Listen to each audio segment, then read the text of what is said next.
Assalamualaikum warahmatullahi wabarakatuh. Anandaku semua, bagaimana kabar kita pada pagi hari ini? Semoga kita semua selalu dalam keadaan sehat dan selalu dalam perlindungan Allah Subhanahu wa taala. Allahumma amin ya rabbal alamin. Anandaku semua, pada pagi hari ini kita akan belajar Al-Qur'an Hadis, yaitu melanjutkan pembahasan tentang surah An-Nasr. Hari ini kita akan membahas tentang isi kandungan surah An-Nasr. Bismillahirrahmanirrahim. Kita mulai ya. Isi kandungan surah An-Nasr. Ada beberapa isi kandungan surah An-Nasr. Di antaranya yaitu surah An-Nasr turun berkaitan dengan peristiwa Fathu Makkah, yaitu kemenangan kota Mekah, yaitu adalah ketika Rasulullah Shallallahu Alaihi Wasallam menaklukkan kota Mekah. Kesulitan Nabi Muhammad Shallallahu Alaihi Wasallam dalam berdakwah menyebarkan agama Islam pada akhirnya mendapatkan kemenangan, yaitu kemenangan dari Allah Subhanahu Wa Taala. Perkara yang hak atau benar, yaitu agama Islam, pasti akan menang, dan perkara yang batil atau salah, yaitu kejahatan, pasti akan kalah.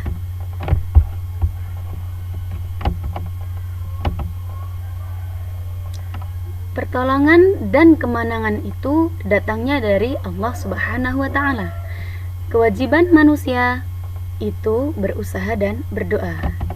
Jadi, kita sebagai manusia wajib untuk berusaha dan berdoa. Allah lah yang menentukan, dan yang memberi pertolongan dan kemenangan itu hanyalah Allah Subhanahu wa taala. Surah An-Nasr juga mengandung perintah kepada manusia untuk bertasbih dan memuji kepada Allah Subhanahu wa taala atas kemenangan yang telah diraih dan meminta ampunan atas segala kesalahan dan dosa yang telah dilakukan. Dalam surah An-Nasr dijelaskan bahwa agama yang dibawa Nabi Muhammad Sallallahu Alaihi Wasallam pasti membawa kemenangan. Allah memerintahkan kepada hambanya agar meminta pertolongan dan kekuatan kepadanya, yaitu kepada Allah Subhanahu Wa Taala. Pertolongan dan kemenangan datangnya hanya dari Allah Subhanahu Wa Taala. Surah An-Nasr memberikan semangat akan datangnya pertolongan Allah kepada Nabi Muhammad SAW yang pada waktu itu masih banyak masyarakat Mekah yang menolak ajaran dakwah Islam.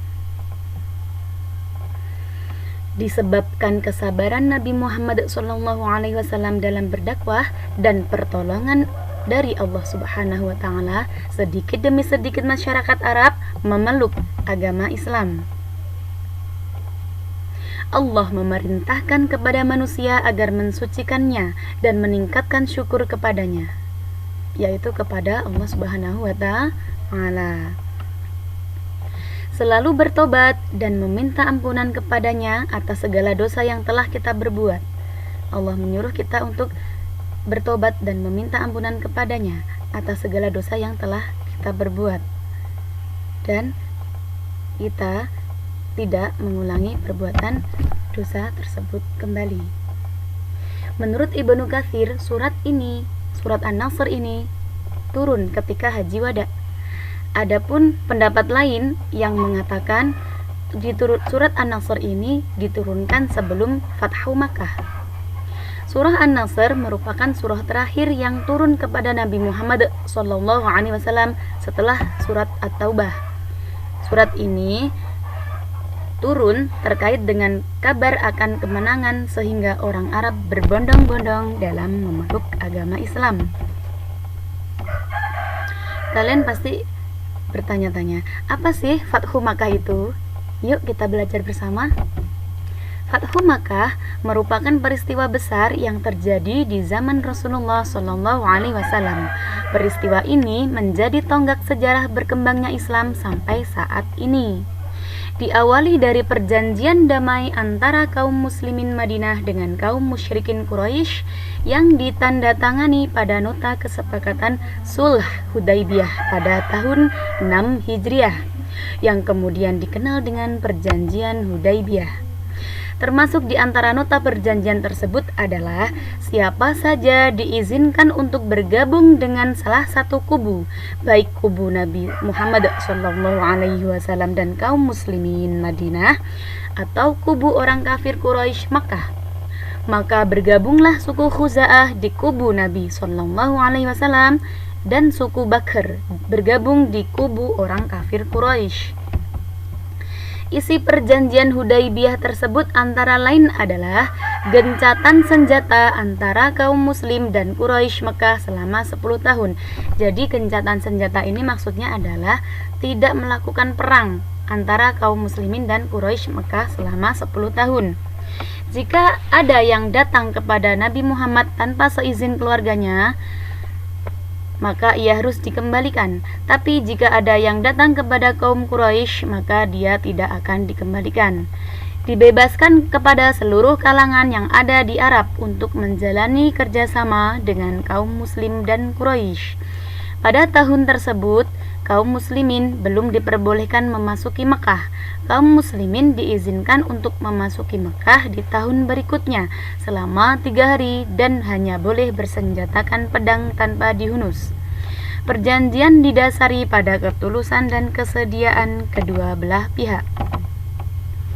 Bani Bakr, akan tetapi ternyata sebelum 10 tahun tadi, sebelum ada 10 tahun tadi atau masih di bawah 10 tahun ya, belum ada 10 tahun, ternyata di sini ada pengkhianatan dari suku Quraisy, dari kubunya suku Quraisy, yaitu Bani Bakr ternyata merencanakan serangan secara diam-diam terhadap suku Khuza'ah, yaitu suku Khuza'ah tadi, yaitu kubunya Nabi Muhammad atau kelompoknya kaum muslimin.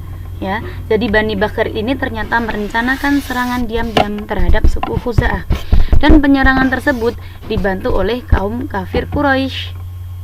Kaum Quraisy melakukan penyerangan dan pembunuhan terhadap kabilah Bani Khuza'ah yang saat itu Bani Khuza'ah itu termasuk dalam golongan yang dilindungi oleh perjanjian Hudaibiyah, ya.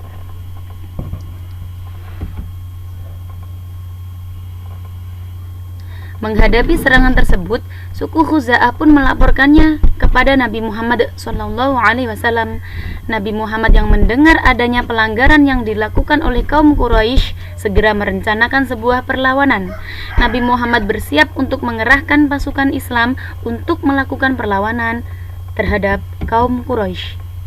Nah, pada tanggal 10 Ramadan tahun 8 Hijriah, Nabi Muhammad memimpin 10.000 pasukan Islam dari Madinah menuju Mekah.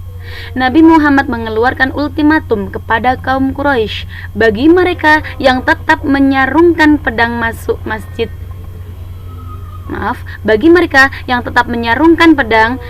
masjid atau lingkungan Ka'bah dan masuk rumah Abu Sufyan akan dijamin keamanannya oleh Nabi Muhammad. Pada peristiwa pembebasan Mekah, kaum Quraisy sama sekali tidak melakukan perlawanan terhadap pasukan Islam. Mereka sadar bahwa kekuatan dari kaum muslimin sekarang jauh lebih tangguh daripada tahun-tahun sebelumnya. Abu Sufyan dan pemimpin Mekah lainnya menyerah kepada Rasulullah. Akhirnya Rasulullah bersama pasukan muslim pun menang dan berhasil menguasai Mekah tanpa pertumpahan darah, tanpa peperangan. Rasulullah mengampuni seluruh penduduk Mekah dan melarang pasukannya melakukan pertumpahan darah. Pada 17 Ramadan tahun 8 Hijriah, Mekah dibebaskan dari kaum Quraisy Mekah. Peristiwa ini kemudian disebut sebagai Fathu Mekah. Saat itu juga berhala-berhala di sekitar Ka'bah dihancurkan. Setelah Ka'bah dibersihkan dari berhala, Rasulullah SAW mengutus Bilal bin Rabah untuk mengumandangkan azan pertama kalinya. Dan setelah itu para orang Arab Quraisy semua berbondong-bondong masuk ke dalam agama Islam. Nah, tugas kalian di rumah adalah silahkan kerjakan soal pada buku paket Al-Quran Hadits halaman 55 nomor 6 sampai 10. Langsung di buku paket